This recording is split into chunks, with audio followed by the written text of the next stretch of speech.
Hello दोस्तों, पवन teaching centre में आपका स्वागत है। पेन पेपर हाथ में है और 9th के ज्योग्राफी के बुक साथ में है, तो बने रहे पवन टीचिंग सेंटर के साथ। हम लोग यह चैप्टर पढ़ रहे हैं। कौन सा? 4 चैप्टर का पढ़ रहे हैं, 4 पढ़ रहे हैं। चैप्टर 4 का पार्ट ये 2 चल रहा है। तो आप अगर इस वीडियो को देख रहे हैं तो इसके पहले जाकर इसका पार्ट 1 देखिए, उसके बाद इसको पार्ट 2 देखिएगा, जिससे कि आपको समझने में क्या हो, आसानी हो, सुविधा हो और कोई किसी प्रकार का ना तो कोई दिक्कत, परेशानी, समस्या, तकलीफ होवे समझने में। इसलिए अगर इस वीडियो को आप देख रहे हैं तो पहले जाकर प्ले लिस्ट से इसके पार्ट 1 देखिए, उसके बाद पार्ट 2 देखिए। तो देरी ना करते हुए हम लोग चलते हैं, आगे बढ़ते हैं। कह रहा कि इसके पहले यहाँ तक हम पढ़ चुके थे, इसके आगे हम पढ़ने का क्या करते हैं, प्रयास करते हैं। कह रहा का प्रयोग उन हवाओं के लिए किया जाने लगा जो ग्रीष्मकालीन में जल से थल की ओर एवं शीतकाल में थल से जल की ओर चला करती है। कह रहा इसका प्रयोग क्या क्या, ग्रीष्मकाल में जल से हवा हो कहाँ चलता है, थल की ओर, एवं शीतकाल में कहाँ चलता है, थल से जल की ओर। वो सारी जल और थल कर दिया, हमको तो समझ में नहीं आया। हम कि देखिए इस प्रकार से क्या है, भारत है इधर क्या है, यहाँ श्रीलंका है। कौन लंका है? श्रीलंका। वो सर दिखाई नहीं दे रहा है, पेन से लिखिए, हम कि लीजिए। श्रीलंका है, क्या है, भारत है। इधर क्या है, इधर है हिंद का क्या है, बंगाल की खाड़ी, अरब सागर है, हिंद महासागर है। हम लोग बताए भी हैं, पिछले क्लास में हम लोग चर्चा भी कर चुके हैं इसके बारे में।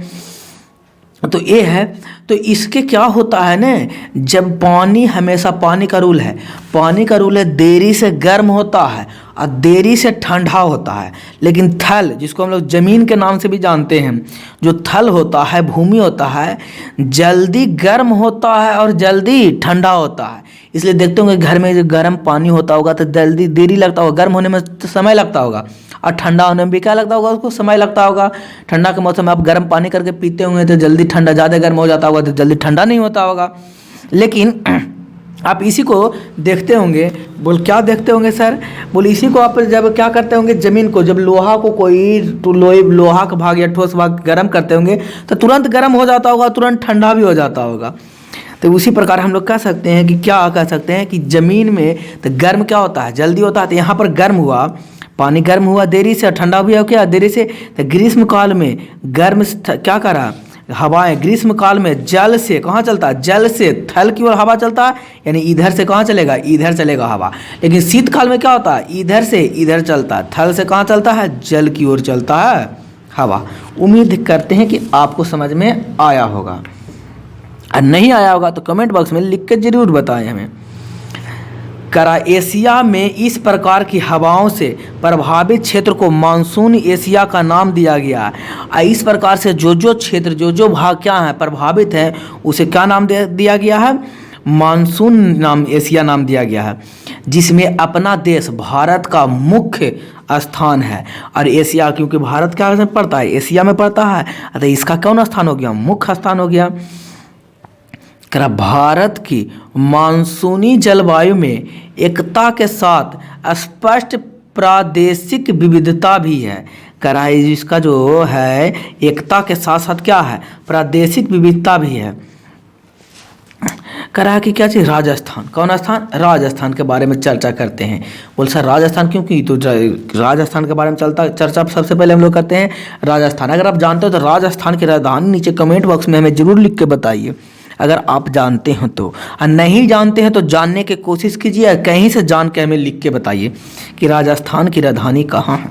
क्योंकि राजस्थान का एक स्टेट है, स्टेट को हिंदी में राज कहते हैं।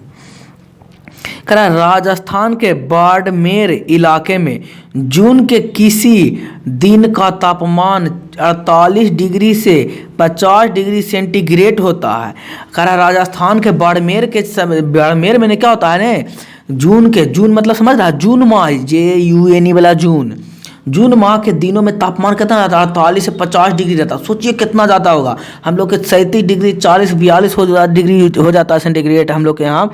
तो लगता है ओ माय गॉड कितना गर्मी कर रहा है, एकदम उख बिखी दहिया में लगने, एकदम लगता है कि क्या करें, एकदम दहिया में नोचनी उचनी बढ़ने लगता है, जितना गर्मी लगता है हालत ख़राब होता है। गोस्सा, अपना गोस्बा दूसरा पर झाड़ेंगे, गर्मी वाला गोस्बा। इस तरीक़ा से हाल तो हो जाता है हम लोग के, जितना गर्मी लगता है। लेकिन राजस्थान के बाड़मेर में कितना है, 48-50 होगा तो हम लोग तो एक दूसरे को तो क्या कर देंगे, मतलब बेना डोला के हवा हवा लेंगे, बेना बेना मतलब पंखा डोला के। आप क्या फिर देखिए गलत चीज़ सोच रहे हैं आप, गाना सोच रहे होंगे आप, तुरंत सोच लेते हैं एकदम। आपका पढ़ाई पर देखिए, हम पढ़ाई के बारे में बात करते हैं, चर्चा कर रहे हैं। तो उसी दिन कश्मीर के पहलगांव या गुलगांव का तापमान 20 डिग्री से कम होता है। राजस्थान में टेम्परेचर है जो 48 से 50 डिग्री सेंटीग्रेड, लेकिन उसी दिन कश्मीर के पहलगाम या गुलमर्ग का स्थान में 20 डिग्री। तो सोच लिए 20 डिग्री अभी जो तापमान जो ठंडा में होता है, नॉर्मल तापमान 20 डिग्री 15 डिग्री के बीच में होता है, तो हम लोग को ठंडा लगते रहता है। तो सोच लिए कहीं एक ही दिन में 48 डिग्री से 50 डिग्री राजस्थान में है और कश्मीर में कितना है 20 डिग्री, यानी तापमान में बहुत बड़ा अंतर है कि बहुत कम अंतर है। तो बोल सर बहुत बड़ा अंतर दिखाई दे रहा है, से कम रहता है, इससे भी कम रहता है। यहाँ तक कि गुलमर्ग के उत्तर में खिलमर्ग का तापमान 0 डिग्री से भी कम हो जाता है और कश्मीर के खिलमर्ग में इसका तापमान उसी दिन अगर देखा जाए, मापा जाए, तो वहाँ का तापमान कितना रहता है 0 डिग्री से भी कम रहता है। इस समय जून सारा उत्तर भारत गर्म एवं शुष्क हवाओं के चपेट में रहता है और यही कारण है कि यहाँ जो जून में होता है, जो जून में राजस्थान की तरफ होता है इलाका है, जो पूरा सूखा हुआ है, क्योंकि गर्मी इतना पड़ रहा, टेम्परेचर उस समय कितना 48 से 50 डिग्री सेंटीग्रेड तक है। जबकि असम में इतनी वर्षा होती है कि ब्रह्मपुत्र नदी में भयंकर बाढ़ आने लगती है। सोच लीजिए। बोल कौची सोचे सर, हम कहें सोच लेने के लिए कह रहे हैं कि सोचिए। 1 मिनट अगर आप हमको टाइम दीजिएगा तो हम आपको मैप की सहायता से बता देंगे। बोल कौची बता दीजिएगा सर, 1 मिनट रुकिए। ये देखिए कह रहा एक ही दिन, ये राजस्थान है, कह रहा एक ही दिन में अगर राजस्थान में देखे जाए तो कितना डिग्री टेम्परेचर जी 48 है। 48 से क्या डिग्री 50 डिग्री। और यहाँ कश्मीर में देखा जाए, उसी दिन देखा जाए कश्मीर में गुलमर्ग में देखा जाए तो यहाँ कितना रहता है 0 डिग्री रहता है या तो 20 डिग्री रहता है। खिलमर्ग में 0 डिग्री और गुलमर्ग में कितना 20 डिग्री रहता है। और उसी दिन अगर देखा जाए इधर असम पड़ता है, असम में इतना वर्षा होता है, इतना वर्षा कि बाढ़ आ जाता है। तो सोचिए एक ही दिन का तापमान देखा जाए तो कहीं 50 डिग्री है, कहीं 20 डिग्री है और कहीं का बहुत ज़्यादा वर्षा हो रहा है। तो इससे समझा जाएगा कि भारत के जो जलवायु है, जो विभिन्न प्रकार के स्थानों भूगोल भागों के स्थान पर अलग अलग है, यानी कि यहाँ का जो स्थिति है बहुत ही क्या है अच्छा है। अच्छा से तात्पर्य क्या हुआ, तो जूम कर लेते हैं थोड़ा सा कि आपको देखने में क्या हो, समस्या ना हो। करा क्या है, यहाँ का तापमान बहुत ही अच्छा, यानी अलग अलग प्रकार के पाए जाते हैं। एक ही जैसा हर एक स्थान में एक ही जैसा क्या थी जलवायु नहीं पाया जाता है। करा भारत के समुद्रीय तट क्षेत्र में तापमान समय एवं स्थल के मध्य में विषम पाया जाता है। कह रहा है कि भारत के समय एक स्थान से मध्य में विषम पाया जाता है। ये सभी दैनिक विभिन्नताएं हैं। इस सभी प्रकार के क्या है दैनिक विभिन्नताएं।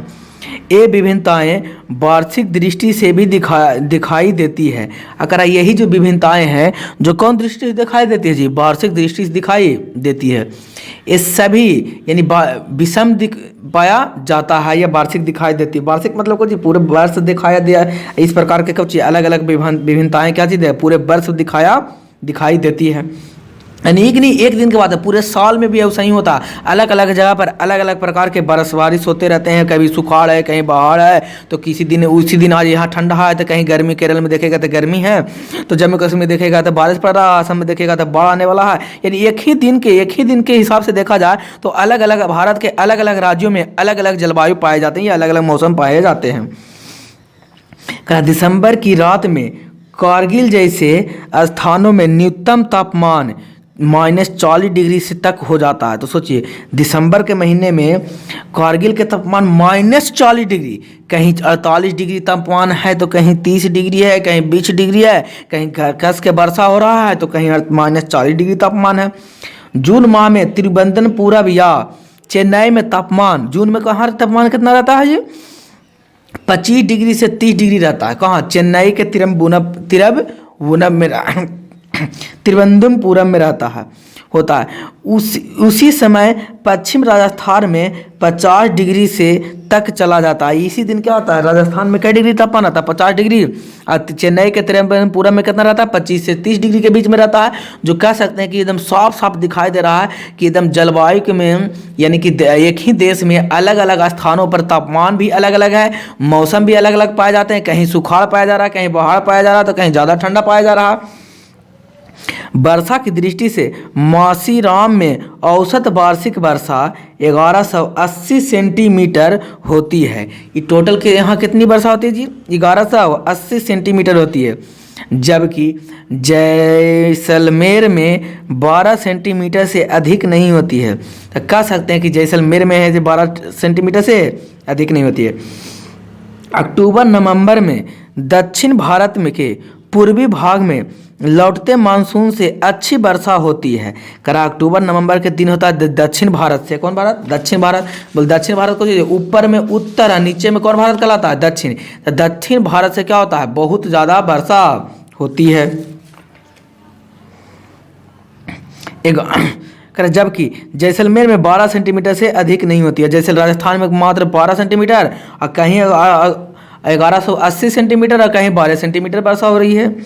अक्टूबर नवंबर में दक्षिण भारत में पूर्वी भाग में लौटता मानसून से अच्छा वर्षा होता है। अब दक्षिण के पूर्वी भाग में मतलब कुछ असम की तरह अच्छे बारिश होते हैं। जबकि उत्तर भारत में शीतोष्ण चक्रवात से वर्षा होती है। और उत्तर मतलब कुछ ऊपर जम्मू कश्मीर की तरफ है। अगर आप नहीं देखो तो इसका चैप्टर का पहला वीडियो हम देखें, जिसमें आपको राज्य के बारे में बहुत अच्छी तरीके से बता चुके हैं कि कौन सा राज्य कहाँ पर स्थित है। तो कह रहा है कि ऊपर में क्या होता है, उत्तर में रहता है, उत्तर में बहुत ही अच्छी भारत शीतोष्ण चक्रवात पाई जाती है। दिसंबर जनवरी में कश्मीर के किसान कंठ से कांपते होती है। करा दिसंबर में जनवरी में कश्मीर में ऐसा ठंडा होता है कि जैसे ठंडा में नहाते होंगे तो दांत पर दांत बजड़ता होगा, यानी दांत बजड़ा ठंडा होता है। कहाँ, जम्मू कश्मीर में। कब, दिसंबर से जनवरी में होता है ऐसा वर्षा, सॉरी ऐसा मानसून होता है, वर्षा बोल दिए। कह रहा है दिसंबर जनवरी में कश्मीर के किसी ठंडे से ठंड से कांपते होती है, कपते रहती है। उसी समय केरल तट के मोपला स्थानीय जनजाति केवल एक लुंगी पहनकर खुले मैदान में धान की खेती करते रहते हैं। सोच लीजिए, सोचिए कहीं उसी दिन दिसंबर या जनवरी में क्या होता है, कड़ाके की ठंड पड़ रहा है, कहाँ, कश्मीर में। और उसी समय केरल में चल जाए, या केरल के तट पर मोपला जनजाति जो स्थानीय जनजाति है मोपला, उसमें लुंगी और गंजी पहनकर आराम से धान की खेती कर रहे होंगे, मुरेठा बांध के। लेकिन सोचिए अगर उसी दिन कश्मीर में जाइएगा तो इतना ठंडा पड़ता है कि एकदम कहने का मतलब दांत पर दांत बजने वाला ठंडा पड़ता है। उत्तर भारत में वर्षा की मात्रा पूर्व से पश्चिम से घटती जाती है। अगर उत्तर में वर्षा की मात्रा पूर्व से पश्चिम क्या होती है, घटती जाती है। जिससे लोगों के भोजन, वस्त्र एवं आवास में विभिन्नता पाई जाती है। तो कह सकते हैं कि जम्मू कश्मीर में उस समय तो क्या हो रहा, ठंड पड़ रहा था कि भोजन अलग गर्म वाला भोजन करेंगे, गर्मी के साथ साथ और क्या करेंगे, गर्मी के साथ साथ और क्या करेंगे, तो गर्मी के साथ साथ करेंगे क्या चीज़ करेंगे जी, तो गर्मी के साथ स्वेटर पहनेंगे, जैकेट पहनेंगे, टोपी पहनेंगे। लेकिन यहाँ पर केरल में तो केरल के तट पर तो क्या हो रहा है, गर्मी है। तो गर्मी है तो क्या स्वेटर टोपी पहन ले रहेंगे, नहीं पहन ले रहेंगे तो कुछ ही पहन ले रहेंगे सर। तो वहाँ पर तो क्या नॉर्मल हल्का कपड़ा, सूती का कपड़ा पहने रहेंगे, जिससे क्या गर्मी कम लगे या गर्मी का अनुभव कम हो पाए। यानी कि अलग अलग भारत में अलग अलग स्थानों पर एक ही समय में अलग अलग जलवायु भी पाई जाती है, रहन सहना भी क्या है अलग अलग है, खान पीना भी क्या है अलग अलग है। क्योंकि हम लोग रहना, पहनावा ओढ़ावा क्या चीज़ किसके हिसाब से होता है, जो पहनावा ओढ़ावा हमारे होते हैं जो किसके हिसाब से होते हैं, तो बोल सर हमारे मौसम के हिसाब से होते हैं। अब गर्मी में बरसाती पहन के घूमिएगा तो पागले कहेगा, और ठंडा में गंजी पहन के घूमिएगा तो पागले कहेगा। लेकिन आजकल के तो फैशन कहेगा, पागल नहीं कहेगा।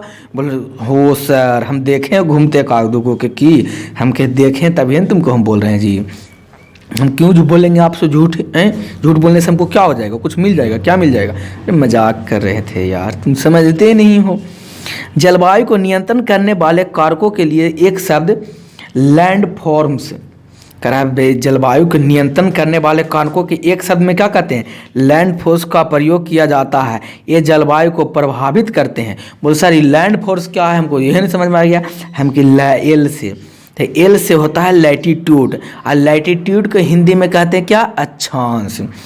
ए से होता है ए फॉर, जैसे पढ़ेंगे एप्पल ना, तो ए फॉर एल्टीट्यूड, इंग्लिश में हिंदी में कहते हैं ऊंचाई। एन से क्या होता है? नियरेस्ट फ्रॉम सी, यानी समुद्र, हिंदी में कहते हैं समुद्र से निकट। डी फॉर क्या?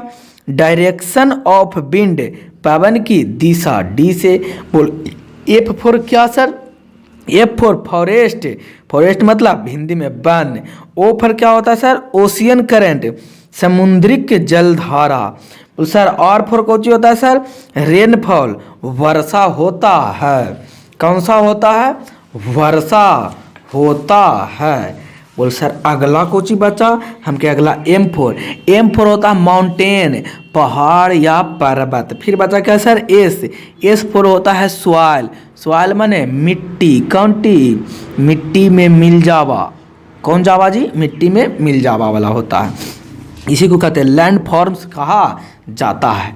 आगे हम लोग चलते हैं इसी तरीक़े से प्रगति बन। अगर दोस्तों अगर ये वीडियो को आपको देखने में अच्छा लगता है या समझ में आता है वीडियो को, तो लाइक और शेयर और सब्सक्राइब करना ना भूलें। अपने दोस्तों के साथ ये वीडियो को ज़रूर शेयर करें, जिससे आपको भी, हमको भी और आपके दोस्त को भी क्या प्राप्त हो पाए? लाभ प्राप्त हो पाए। हम लोग आगे पढ़ते हैं। सौर किरण के सीधा या तिरछे होने पर सौर ऊर्जा की मात्रा में अंतर हो जाता है। करा सौर ऊर्जा, क्योंकि पृथ्वी क्या है? गोल है ना, पृथ्वी गोल तो गोल है। तो जब सौर ऊर्जा पड़ता है, सौर किरण पड़ता है, तो इस प्रकार से हमारी पृथ्वी गोल है, इधर से किरण पड़ेगा तो सिर्फ यहीं पर तो पड़ेगा किरण, इधर तो पड़ेगा नहीं। तो इधर ज़्यादा किरण पहुंच पाएगा, इधर कम किरण पहुंच पाएगा पड़ता है। सूर्य की किरण निम्न अक्षांशों पर सीधे तथा उच्च अक्षांशों पर तिरछे पड़ते हैं। जो निम्न अक्षांश है उस पर सीधे पड़ता है, जो तिरछा अक्षांश है उस पर क्या पड़ता है? तिरछे पड़ते हैं। यही कारण है कि विषुवत रेखा से ध्रुव की ओर बढ़ने पर तापमान घटता है। और यही कारण है कि विषुवत रेखा हम लोग पढ़ चुके हैं 23.5 डिग्री ऊपर उत्तरी अक्षांश और 23.5 डिग्री दक्षिणी अक्षांश। अब नीचे को भूमध्य रेखा, तो विषुवत रेखा से क्या होता है? तापमान 23.5 डिग्री से की ओर बढ़ने पर तापमान घटता है। जब 23.5 डिग्री हम लोग ऊपर बढ़ेंगे तो तापमान क्या होगा? घटेगा। जैसे हम यहाँ दिखते हैं, ये 23.5 डिग्री दिया हुआ, क्या डिग्री दिया हुआ? 23.5 डिग्री। जूम कर देते हैं जिससे आपको देखने में क्या होगा, समझानी होगा। ये 23.5 डिग्री देखिए, 24 यहाँ पर कितना है? 23.5 डिग्री। तो 23.5 डिग्री ऊपर जितना हम लोग जाएंगे तापमान क्या होगा? घटते जाएगा। तो देख लो ऊपर जा रहे हैं, तापमान घट रहा है। घटते घटते देखिए कश्मीर में आ गया। कश्मीर में तो क्या हो गया? 0 डिग्री के ठंड, कड़ाके की ठंड पड़ रहा। इसके ऊपर चल जाएंगे हम लोग, चल जाएंगे अफगानिस्तान, रसिया चलते जाएंगे तो और ठंडा होते चल जाएगा। यानी 23.5 डिग्री के ऊपर जितना हम बढ़ते जाएंगे उत्तर में, उतना ही क्या हो जाएगा? तापमान घटेगा। और ये 23.5 डिग्री के नीचे जितना हम आते जाएंगे, आ रहे हैं देखिए, आ रहे हैं, तापमान क्या हो रहा है? बढ़ रहा है। केरल में देखिए, केरल में यहाँ धान की खेती आराम से लुंगी पहन कर रहा है। नीचे हिंद महासागर में चल जाएगा और तापमान बढ़ते चल जाएगा, भूमध्य रेखा पर चल जाएंगे और तापमान क्या हो जाएगा? अधिक हो जाएगा। यानी कहने का मतलब यह हुआ, बोल क्या हुआ सर? पहले जूम आउट कीजिए, सब समझ में आएगा सर। क्योंकि बोल कहने का मतलब यह हुआ ने, बोल क्या हुआ सर? हम कि बता रहे हैं ना जी क्या हुआ, कि जैसे ही 23.5 डिग्री विषुवत रेखा से ऊपर हम लोग बढ़ेंगे, ध्रुव से विषुवत रेखा से ऊपर ध्रुव की ओर बढ़ेंगे, नॉर्थ पोल की ओर बढ़ेंगे, तो तापमान क्या होगा? घटेगा। अब विषुवत रेखा यानी 23.5 डिग्री से नीचे साउथ की ओर आएंगे, नीचे आएंगे तो तापमान क्या होगा? बढ़ेगा। तो लोग सर सिंपल, तो 23.5 डिग्री ऊपर घटेगा तापमान, 23.5 डिग्री से नीचे तापमान क्या होगा? बढ़ेगा। करा जैसे जैसे समुद्र तल धरातल की ऊंचाई बढ़ती जाती है, वायुमंडल विरल होता जाता है। वायुमंडल कौन मंडल हो जाता है? विरल। तथा तापमान घटता जाता है। तापमान कुछ होते चल जाता है, घटता। यही कारण है कि निम्न अक्षांश में स्थित उष्णकटिबंध अर्थात ऊटी तमिलनाडु में तापमान काफ़ी कम रहता है। और यही कारण है कि तापमान में ऊटी में यानी कि तमिलनाडु के ऊटी में क्या होता है? तापमान कम रहता है। मूवी में देखेंगे ऊटी की शूटिंग दिखाया जाता है, वहाँ तापमान क्या होता है? ज़्यादा नहीं, कम होता है, कम रहता है। और गर्मी में काफ़ी संख्या में पर्यटन यहाँ आते हैं। और यही कारण होता है कि गर्मी के मौसम में तन्हाई के आलम में मैं घर से निकल आया और अपने साथ बोरिया बिस्तर भी लाया, क्योंकि ऊटी में क्या करना है? घूमना है। कभी भी तापमान बढ़ने पर वायुदाब घटता है। अगर तापमान क्या होगा? बढ़ेगा तो वायुदाब अपने आप क्या हो जाएगा? घट जाएगा। तो तापमान घटने पर वायुदाब क्या होता है? बढ़ता है। कुल मतलब सर हम नहीं समझे, हम कि नहीं समझे तो देखिए हम समझाएंगे। यदि पृथ्वी का तापमान क्या होगा? घटेगा तो वायुदाब क्या होगा? बढ़ेगा। यदि तापमान क्या होगा? बढ़ेगा तो वायुदाब क्या होगा? घटेगा। सिंपल सा है। तापमान बढ़ा तो वायुदाब क्या होगा? घटेगा। तापमान घटेगा तो वायुदाब क्या होगा? बढ़ेगा। तो सर वो ऐसा बात था हम कि हाँ ये बात हम तो पढ़ के बताएंगे आपको लाइन में। पवन उच्च वायुदाब में निम्न वायुदाब की ओर बहते हैं। और जो पवन है, जो क्या पवन मतलब क्या? हवा। सोचिए, हवा उच्च दाब रूल होता है कि ज़्यादा टेम्परेचर से हाई टेम्परेचर से लो टेम्परेचर की ओर क्या बहता है? हवा बहता है। यानी कि इधर मान लीजिए यहाँ जल है, यहाँ क्या है? थल है। तो जल देरी से गर्म होता है और क्या होता है? देरी से ठंडा होता है। तो सुबह क्या होगा? ठंडा है, लेकिन यहाँ पर क्या होगा? देरी से रात के गर्म हुआ है, तो यहाँ निम्न तापमान। ठंडा है तो निम्न तापमान, यहाँ क्या गर्मी है तो उच्च तापमान। तब क्या होता है? हवा चलता है निम्न तापमान से उच्च तापमान से निम्न तापमान की ओर। तो रात का हवा चलेगा कहाँ? थल से जल की ओर। अब फिर क्या हो गया? सुबह 12 बजे के बाद, रात के बाद क्या हो गया? धीरे धीरे जल ठंडा हो गया, तो निम्न तापमान। और फिर सुबह होने के बाद ठंडा हो गया एकदम पानी, निम्न तापमान। और 10 बजे, क्योंकि जल क्या होता है? थल होता है जो जल्दी गर्म होता है। और थल जल्दी गर्म होता है तो सुबह तो धूप होगा तो 9, 10, 11, 12 बजे तक गर्म हो गया, तो हवा चला गया। कहाँ चलेगा जी? हवा चलेगा, गर्म हुआ तो उच्च हो गया। यहाँ पर यहाँ हवा गर्म हुआ तो तापमान क्या हो गया? निम्न हो गया, यानी उच्च हो गया। यहाँ तापमान निम्न, ठंडा हो गया पानी रात भर में। तो हवा चलेगा थल से जल की ओर और फिर जल से थल की ओर। यानी हवा जो चलते हैं निम्न तापमान से उच्च तापमान की ओर और उच्च तापमान से निम्न तापमान की ओर। ऐसे में यदि जल भाग से पवन आते हैं उसमें पर्याप्त नमी होता है। और जो जल से आएगा, जल से थल की ओर जो हवा चलेगा, कहाँ से? जल से थल की ओर हवा चलेगा, तो होता क्या है? तो यहाँ जो होता है, जब वर्षा चला तो सूरज की रोशनी पड़ा तो वाष्प होकर इसका पानी भी उड़ा, गर्म हुआ तो हवा में क्या चीज़? नमी की मात्रा। और यहाँ से जब पृथ्वी की ओर जाएगा, ये धरातल की ओर जाएगा हवा, तो उस हवा में क्या है? नमी है। इसके कारण क्या होता है? ठंडा हवा लगेगा। और जब ये गर्मी इधर से जमीन पर थल से चलेगा तो कैसा हवा चलेगा? गर्म हवा चलेगा।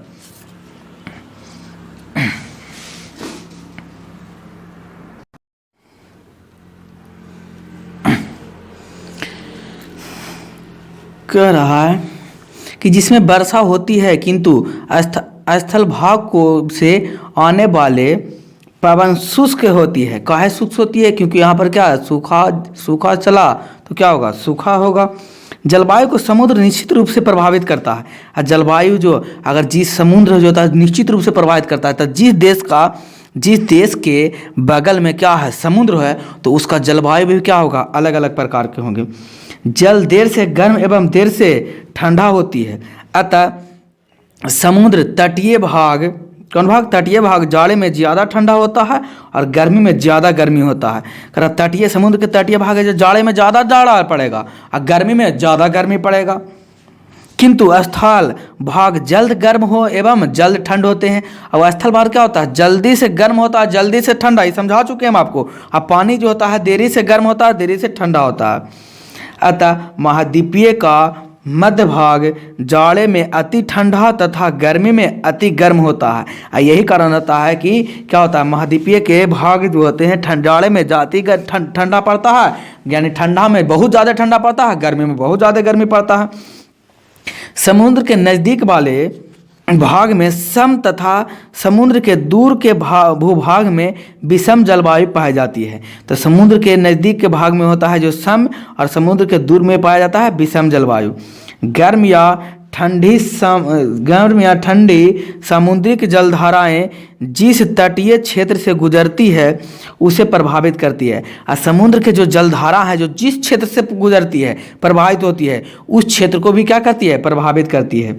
ऊंचे पर्वत बाष्पयुक्त पवन को रोककर वर्षा कराता है। और ऊंचे पवन है जो क्या, जो ऊंचे हवा जो है, हवा का सबसे ऊपरी सतह है जो क्या करता है, जल बाष्प को रोकता है और वहीं पर क्या करवाता है, वो वर्षा करवाता है, जिससे पवनोभिमुख भाग में मूसलाधार पर्वतीय वर्षा होती है।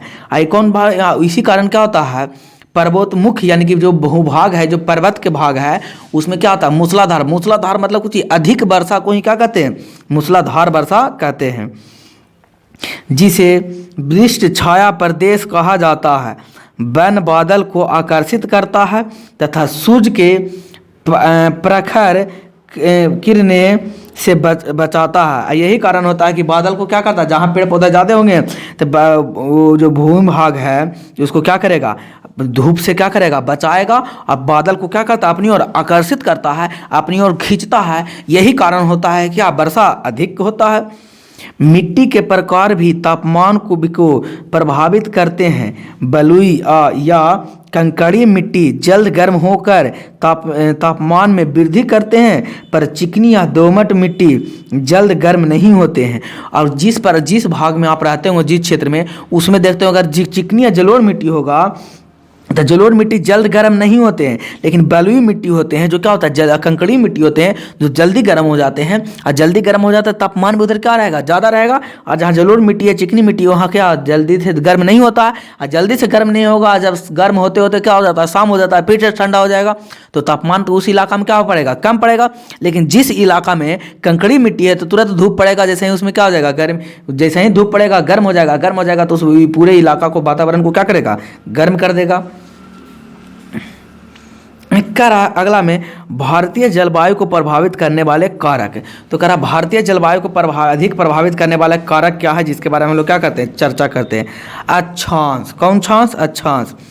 कर्क रेखा। कौन रेखा, कर्क रेखा 23.5 डिग्री उत्तर भारत के मध्य से गुजरती है। जो अक्षांश है, कर्क रेखा है, 23.5 डिग्री उत्तर भारत से क्या होते हैं, मध्य से गुजरती है। भारत में कर्क रेखा के उत्तर उपोष्ण तथा दक्षिण उष्ण कटिबंधीय जलवायु पाई जाती है। करा भारत में जो कर्क रेखा होता है, कर्क रेखा को उत्तर उष्ण तथा दक्षिण उष्ण कटिबंधीय जलवायु पाई जाती है। अतः दक्षिण भारत गर्म एवं उत्तर भारत अपेक्षा ठंडा होता है। जो दक्षिण भारत होता है जो गर्म होता है, किसका, वो उत्तर भारत क्या होता है, ठंडा होता है। उत्तर भारत में कुछ जम्मू कश्मीर, बिहार, झारखंड, उत्तर भारत में जम्मू कश्मीर, उत्तराखंड, उत्तर प्रदेश, दिल्ली, राजस्थान, पंजाब, ये सब आएंगे, उत्तर भारत के अंतर्गत आएंगे। दक्षिण भारत में केरल, गुजरात, आंध्र प्रदेश, तमिलनाडु, चेन्नई, इसके ये सब आएंगे, ये सब राज्य आएंगे। कर ऊंचाई क्या है, ऊंचाई बढ़ने के साथ साथ तापमान घटता है। जितना हम लोग ऊंचा बढ़ेंगे उतना ही तापमान क्या होगा, कम होगा। और जितना दूरी होगा ऊंचाई कम होगा, तापमान क्या होगा, ज़्यादा। और ऊंचाई जैसे जैसे बढ़ते जाएगा तापमान कम होते जाएगा। यही कारण हिमालय पर्वत क्या बहुत ऊंचा है, जिसके कारण हिमालय पर्वत के बड़े बड़े चोटियाँ, जो ऊँचे ऊँचे चोटियाँ शिखर हैं, उसमें क्या पाया जाता है, ठंड पाया जाता है। भारत के उत्तर में हिमालय पर्वतमाला स्थित है। अब भारत के जो उत्तर में है, जो कौन पर्वतमाला स्थित है, हिमालय पर्वतमाला स्थित है, जिसकी औसत ऊंचाई महान हिमालय, जिसकी औसत ऊंचाई क्या है, महान हिमालय लगभग, कौन भाग, लगभग है, जो उसकी ऊंचाई लगभग 6000 मीटर है। और औसत हिमालय कितना, औसत ऊंचाई 6000। भारत के तटीय तथा मैदानीय क्षेत्र की ऊंचाई, तटीय क्षेत्र मैदानीय क्षेत्र की ऊंचाई में कितना 30 से 150 मीटर के, जो बहुत बड़ा है। तटीय क्षेत्र 30 मीटर ऊंचा है और ये मैदानीय जो है ऊंचाई है कितना का 150 मीटर है। फलतः पर्वत क्षेत्र ठंडा तथा मैदानी या तटीय क्षेत्र अपेक्षाकृत गर्म रहता है। मैदानीय क्षेत्र क्या होता है, गर्म होता है। पर्वतीय क्षेत्र क्या होते हैं, ठंडे होते हैं। इसी कारण जम्मू कश्मीर क्या ऊंचा पर है तो क्या है, ठंडा पाया जाता है हमेशा। जाड़े में मध्य एशिया से आने वाली बर्फीली हवाएं हिमालय को पार नहीं कर पाते, जिसके यह तापमान बहुत ज़्यादा नहीं गिर पाता है, परंतु गर्मी में हिमालय मानसून हवाओं को रोककर भारत में अच्छा वर्षा कराती है। तो वो सर ये क्या लिखल था ये समझे नहीं हम, कि देखो समझाते हैं आपको माध्यम से। इधर है जो हिमालय पर्वत है, इधर है जो इस तरीक़े से क्या है, हिमालय पर्वत है, बहुत ऊंचा है। तो ऊंचा है क्या, हम लोग पढ़ें कि 23.5 डिग्री के आगे जितना भी जाएंगे उतना ही ठंडा पाएगा। तो इधर तो बहुत ज़्यादा ठंडा पाया जाता होगा। अब इधर ठंडा पाया जाएगा तो क्या इधर का हवा चल के आएगा, तो हवा चल के आएगा तो क्या होगा, हिमालय पर्वत इधर है बहुत ऊँचा है, तो हिमालय पर्वत क्या कर देगा, इस हवाओं ठंडी हवाओं को क्या कर देगा, रोक देगा। तो क्या होगा, हमारे इस भाग को क्या ज़्यादा अधिक ठंडा होने से क्या होगा, बचेगा। दूसरा क्या हुआ, इधर से जब क्या किया, वर्षा गया, तो वर्षा गया जो मानसून गया तो इधर से टकरा गया, टकरा के इसके आगे उधर जाएगा नहीं जाएगा, और टकरा कर फिर क्या होगा, वापस लौटेगा। और जब वापस लौटेगा तो इधर ही बारिश कराएगा। तो दो फायदा हो गया। पहला फायदा हिमालय पर्वत के कारण रहने के कारण ठंडा अधिक नहीं हो पाता है, और दूसरा फायदा क्या, इसके कारण होने के कारण ही बरसात जाता है, मानसून टकरा के फिर आता है और दोबारा बारिश कराता है, यानी कि वर्षा अधिक मात्रा में होता है। यानी कह सकते हैं हिमालय पर्वत रहना अति आवश्यक है। दोस्तों वीडियो बड़ा ना हो जाए इसलिए आज तक हम लोग इतना ही रह देंगे, फिर इसके आगे हम लोग कल पढ़ेंगे वायु दाब एवं पवन। तो अगर आपको इस वीडियो अच्छा लगता है तो लाइक और शेयर और सब्सक्राइब करना ना भूलें, और अंत तक इस वीडियो को देखने के लिए आपका धन्यवाद। आप छोटे को प्यार दें, बड़े को छोटे को प्रेम करें, बड़े को इज्जत दें, और अपना व्यतीत इस तरीक़ा से कायम कर रखें जो आपके साथ स्त्री भी क्या सुरक्षित महसूस करे। तो अंत तक वीडियो देखने के लिए आपका धन्यवाद।